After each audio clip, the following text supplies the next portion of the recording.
مساء الخير عزيزي المواطن المصري ومساء الخير عزيزتي المواطنة المصرية إلى كل شعب مصر. كلمتين هقولهم، عجبوك علق، مش عجبوك ما تعلقش.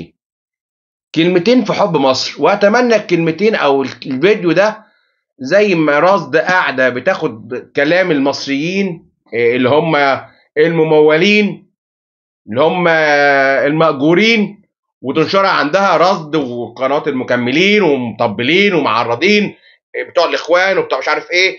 خدوا كمان الفيديو ده وانشروه عندكم. الفيديو ده بقى النهارده مش هتعرفوا تنشروه، عارف ليه؟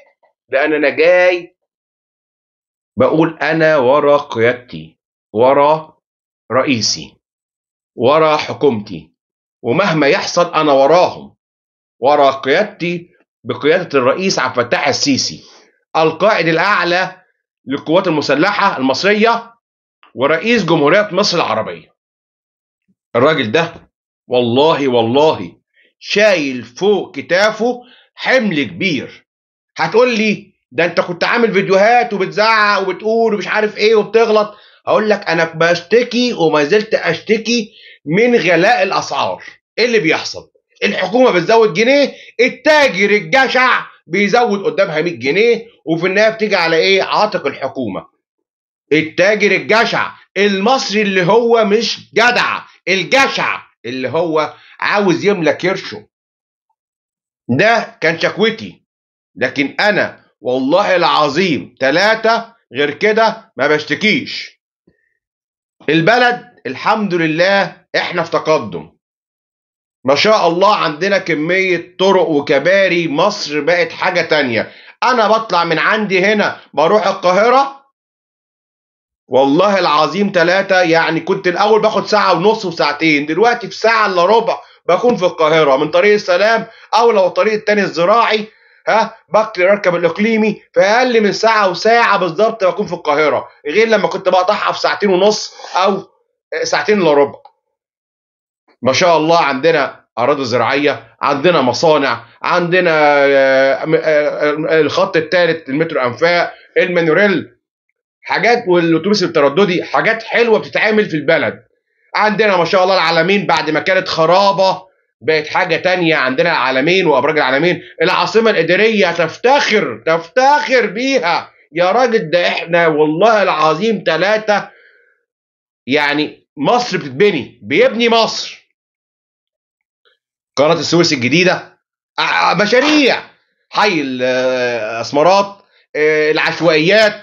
والله مش انا مش مجهز الفيديو عشان اقول لك انجازات ايه، بس مشكله ان عندنا الاعلام بتاعنا عندنا هو اللي مش عاوز يطلع انجازات الرئيس، مش عاوز يبين انجازات الرئيس. لكن والله الرئيس عبد الفتاح السيسي عامل انجازات.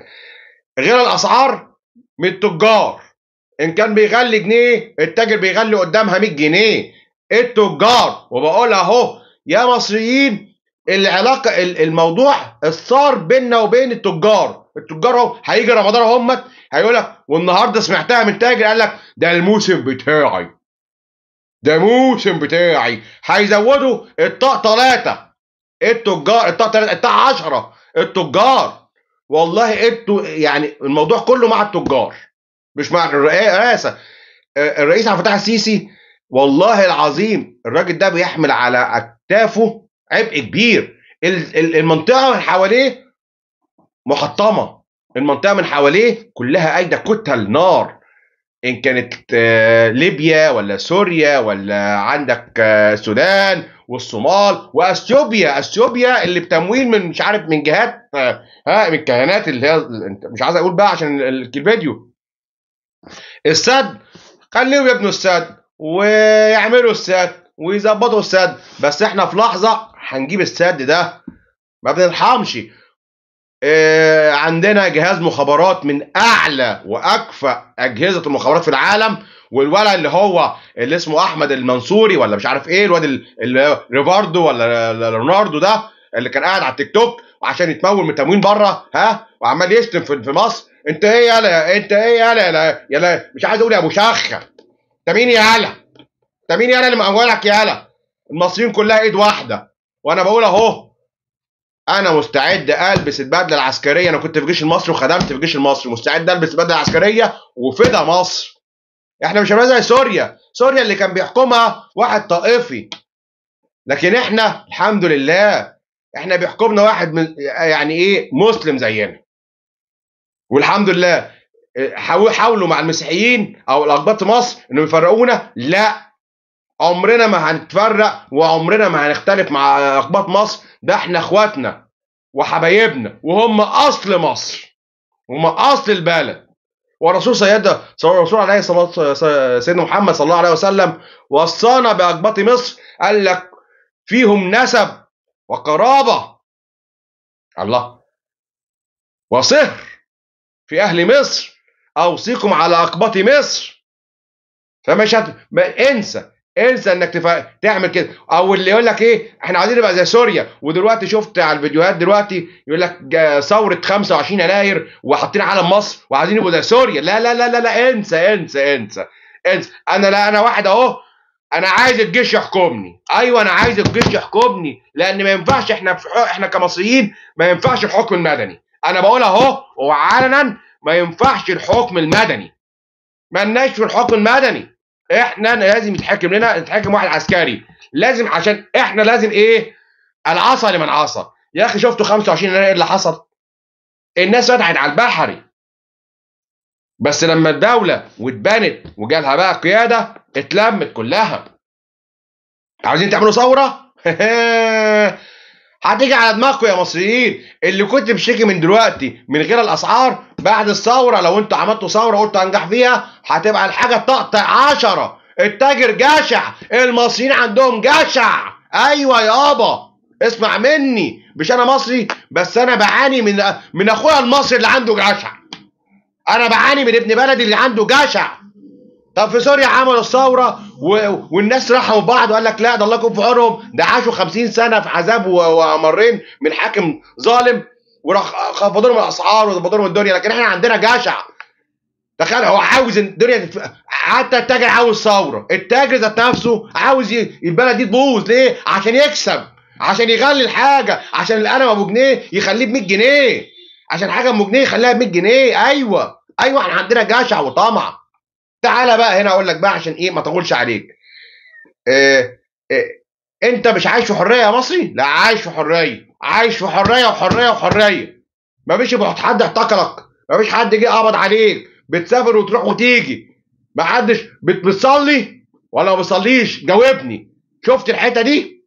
بتصلي ولا ما بتصليش؟ ده هناك كانوا في سوريا اللي كان بيصلي بيعتقلوه. الله، كانوا بيخافوا يصلوا، بيخاف يصلي في بيته. انت هنا بتصلي الفجر والظهر والعصر والمغرب والعشاء. الله، ما حدش منعك. الجوامع اتقفلت، رد عليا. الجامعه اتقفلت ما اتقفلتش؟ الجامعه مفتوحه ودلوقتي مفتوحه. في ايه؟ في ايه يا مصري؟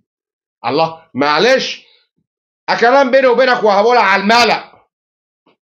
انت طول اليوم ماشي في الشارع، معلش وسامحني يا ريس، اقولها لك وبسلم لك المصريين تسليم اهالي، بتشتموا الريس وبتنعلوه وبتدعوا عليه. حد قبض عليك يا مصري؟ حد سجنك؟ انت بتسوق تسال الطماطم بكام؟ ب 10 جنيه، حسبي الله ونعم الوكيل. مش عارف الفاكهه بكام؟ ب 25، حسبي الله ونعم الوكيل. اللحمه بكام؟ 500، حسبي الله ونعم الوكيل. ربنا ينتقم منك، مش عارف ايه، ربنا ياخد ايه. حد قبض عليك؟ حد مسكك؟ حتى اللي بيخشوا السجن اللي بيقل ادبهم بيتعاملوا احسن معامله. والله العظيم 3 اقسم بالله العظيم ورحمه ابويا وامي في تربتهم، واحد صاحبي اتقبض عليه من واتعلم الادب وقرص ودنه سنه. كان سنه ايه؟ طالع مكلبص كده ما شاء الله، ويروح والدمويه رده فيه من جماعه الاخوان اللي هم المتعفنين. ايه اللي حصل بقى؟